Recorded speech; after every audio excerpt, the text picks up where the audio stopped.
안녕하세요. 엔트론과 함께하는 투자 여행에 오신 것을 환영합니다. 오늘 저희가 함께 파헤쳐볼 종목은요, 바로 대한항공입니다. 최근에 실적 발표가 있었는데 이걸 두고 시장의 해석이 참 분분하거든요. 매출은 역대급인데 이익은 오히려 줄었다?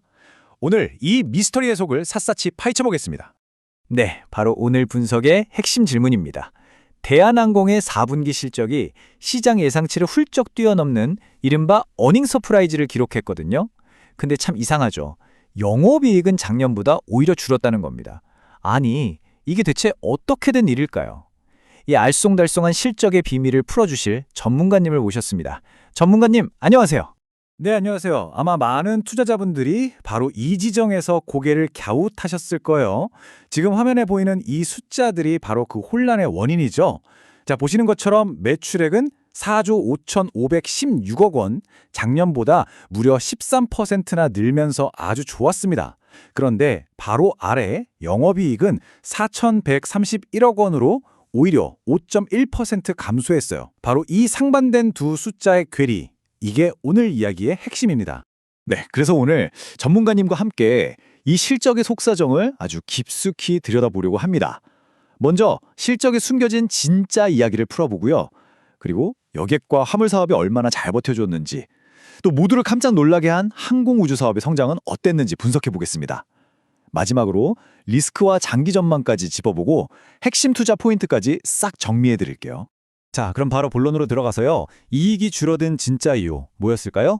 네, 결론부터 딱 말씀드리면요. 비용 때문입니다. 인건비나 감가상각비 같은 고정비가 늘었고요. 또 환율 때문에 유류비 부담도 커졌거든요. 이 부분은 뒤에서 좀 더 자세히 다룰 거고요. 여기서 진짜 중요한 건 이런 비용 문제를 잠시 걷어내고 보면 매출, 그러니까 장사 자체는 아주 잘 되고 있다는 아주 긍정적인 신호가 있었다는 거죠. 알겠습니다. 그럼 그 긍정적인 신호 첫 번째부터 한번 자세히 들여다볼까요? 바로 여객 사업인데요. 엔데믹 이후로 여행 수요가 정말 폭발적이었는데 이번 분기에도 그 흐름이 계속 이어졌나요? 네, 아주 견조했습니다. 슬라이드를 보시면 국제선 여객 매출이 작년보다 8.9% 늘었죠. 근데 여기서 주목할 점은요, 단순히 사람만 많이 태운 게 아니라는 겁니다. 이일드라고 하죠. 이 운임 단가가 킬로미터당 127원으로 7%나 올랐어요. 쉽게 말해서 비행기 표값을 더 비싸게 잘 받았다는 얘기예요. 특히나 중국이랑 일본 노선 매출이 각각 29%, 22%나 뛰면서 전체 성장을 이끌었습니다. 와, 중국, 일본 노선 회복세가 정말 대단하네요. 그렇다면 이 차트를 보면 여전히 가장 큰 비중을 차지하는 건 미주랑 유럽 노선인데 이쪽은 어땠나요? 네, 바로 그게 포인트입니다. 이 차트를 보시면 여전히 돈이 되는 장거리 노선이죠. 미주와 유럽이 각각 34%, 22%로 든든하게 버텨주고 있습니다. 여기에 더해서 방금 말씀드린 중국, 일본 같은 단거리 노선이 폭발적으로 회복하면서 힘을 보태주는 거죠.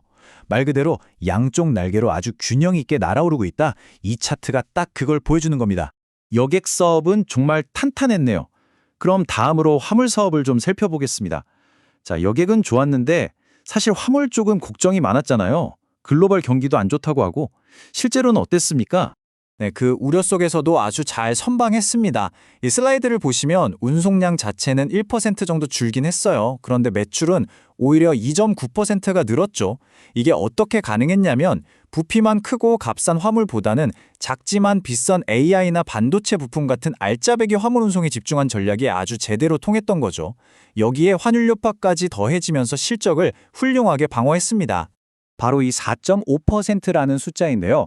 화물 운임 단가가 이만큼 올랐다는 겁니다. 이게 정말 대단한 게 뭐냐면요.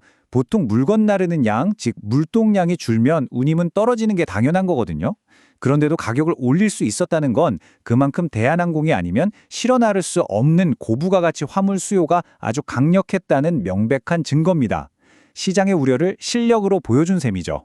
여객도 화물도 두 핵심 사업이 모두 기대 이상으로 잘해줬군요. 자, 그런데 여객, 화물 둘 다 잘했지만요.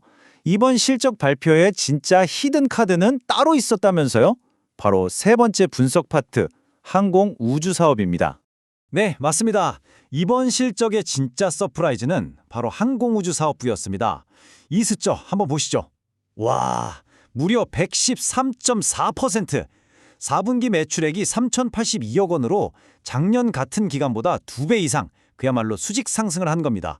이것이야말로 영업이익 감소라는 겉으로 보이는 숫자 뒤에 숨어있던 대한항공의 새로운 성장 엔진이 드디어 시동을 걸었다는 강력한 신호탄이라고 할 수 있습니다. 아니, 매출이 2배 넘게 뛰었다니 정말 놀랐네요. 구체적으로 어떤 배경이 있었던 건가요? 네, 크게 3가지로 볼 수 있습니다. 원래 하던 항공기 동체 부품 납품이 늘었고요. 군용기 전기 물량도 확대됐습니다. 그리고 가장 결정적인 건 작년 4분기에만 1조 원이 넘는 신규 방산 계약을 따냈는데 이 수주 물량이 이제 막 매출로 찍히기 시작했다는 겁니다. 앞으로 헬기 성능 개량이나 정찰기 사업 같은 대형 프로젝트들이 줄줄이 대기 중이라서 이 성장은 정말이지 이제 시작에 불과합니다. 와, 정말 새로운 성장 동력이라는 말이 딱 맞네요. 하지만 또 투자라는 게 항상 좋은 점만 볼 수는 없지 않습니까? 투자자들이 좀 조심해야 할 부분, 리스크는 없을까요? 물론 있습니다. 이 슬라이드에 기회와 리스크를 같이 정리해 봤는데요. 오른쪽 리스크 요인을 먼저 보시면 아까 잠깐 말씀드렸던 비용 문제가 역시 가장 큽니다. 인건비가 14%, 감가상각비가 23%나 늘어나는 등 고정비 부담이 점점 커지고 있고요. 또 환율에 따라 널뛰는 유류비, 그리고 여전히 안개 속인 화물 시장도 부담 요인입니다. 하지만 이런 리스크를 상쇄하고도 남을 만큼 왼쪽의 기회 요인들도 만만치 않습니다. 아시아나항공 합병이 성공적으로 마무리됐을 때의 시너지 효과, 그리고 오늘 계속 강조드렸던 이 항공우주 사업의 가치가 시장에서 재평가받을 가능성이 아주 높다는 점이죠. 네, 전문가님 말씀과 딱 일맥상통하는 분석인 것 같아요. 미래세증권 리포트의 이 한 문장이 현재 상황을 정말 잘 요약해주고 있는데요. 환율 고점과 화물시장 바닥 확인이 선행될 필요가 있다. 결국 장기적인 성장성은 긍정적이지만 단기적으로는 환율이나 유가 같은 외부 변수들을 좀 더 신중하게 지켜볼 필요가 있다는 조언이네요. 네, 전문가님 오늘 정말 명쾌한 분석 감사드립니다. 자, 그럼 시청자 여러분들이 오늘 내용을 딱 기억하실 수 있도록 제가 3가지 핵심 포인트로 착착착 정리해드릴게요. 첫째, 본업은 여전히 굳건하다입니다.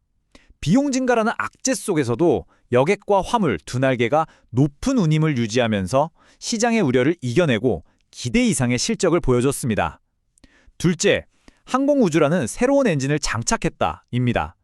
항공우주사업부가 100%가 넘는 경이적인 성장률을 기록하면서 미래 핵심 먹거리로 확실하게 자리매김했습니다. 셋째, 균형 잡힌 전망이 필요하다입니다. 단기적인 비용 부담은 분명히 있지만 장기적으로는 아시아나 합병 시너지와 항공우주 사업의 잠재력, 그리고 현재 주가 수준도 매력적이라는 분석이 많습니다.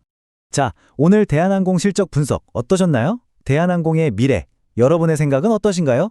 댓글로 여러분의 날카로운 분석 많이들 남겨주세요. 오늘 내용이 유익하셨다면 좋아요와 구독으로 저희 채널에 큰 힘을 보태주시고요. 저희는 다음 시간에 더욱 알찬 투자 정보로 돌아오겠습니다. 감사합니다. 본 자료는 정보 제공을 목적으로 하며 투자의 최종 판단과 책임은 투자자 본인에게 있음을 알려드립니다.